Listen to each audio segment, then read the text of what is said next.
Good morning. Chairman Wilson and Whitman, Ranking Member Courtney, and distinguished members of both subcommittees. It is an honor, and I'm nearly giddy this morning to have the privilege to be here with you today, representing the fine men and women of the United States Transportation Command. I thank you for your continued support of our dedicated professionals who are all working together to provide our nation with a broad range of strategic capabilities and options. I also want to emphasize the vital role that you mentioned that our commercial industry, who I call our fourth component, plays in our success.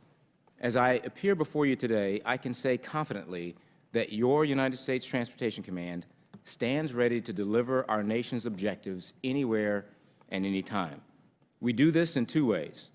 We can provide an immediate force tonight through the use of our airlift and air refueling fleets, and we can provide that decisive force when needed through the use of our strategic sea lift and surface assets.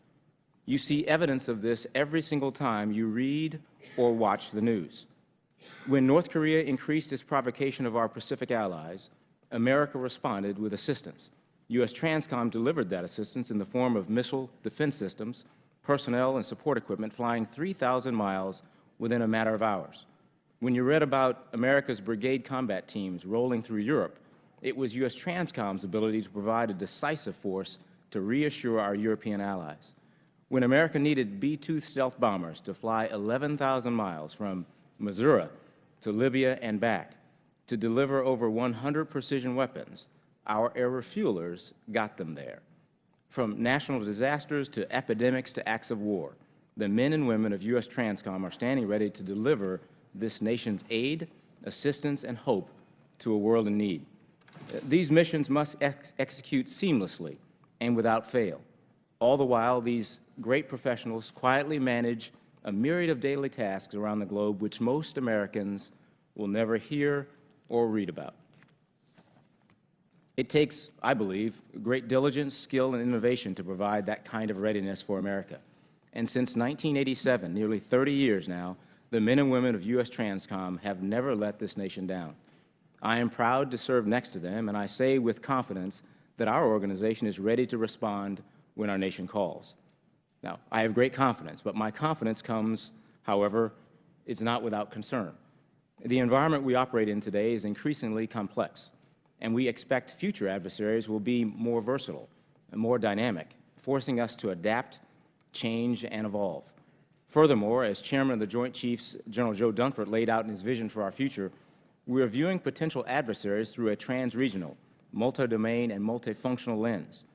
Properly understanding the potential threats from China, Russia, Iran, North Korea, as well as worldwide global violent extremists in the global context is of utmost concern, and it is a concern for our national security. In each of these scenarios, I believe logistics plays a critical but often overlooked role.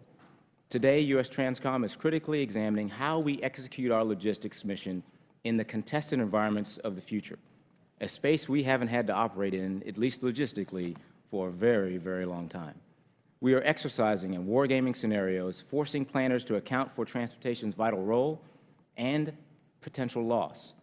Earlier this year, U.S.Transcom held its first ever contested environment war game, imagining a scenario where we didn't, hard to believe, dominate the skies or own every line of communication. This war game uncovered a surprising amount of lessons learned, which we've already started absorbing into our tactics, techniques, and procedures accordingly. I'm also concerned about our national strategic sea lift capability. A delay in recapitalizing our military sea lift fleet creates risk in our ability to deploy forces across the globe. These concerns are compounded further by merchant mariner shortages and the reduction of U.S.-flagged vessels. Today, our resources make us capable of meeting today's logistics needs. However, if we don't take action soon, many of our military sea lift command vessels will begin to age out by 2026. A significant portion of the DoD's wartime cargo capability moves on these ships. My final concern is one that runs throughout our operations and no doubt concerns us all: the cyber threat. We aren't the only government agency to face these threats, but U.S.Transcom has a unique problem set. Unlike other combatant commands, commercial industry plays a vital role in how we accomplish our mission.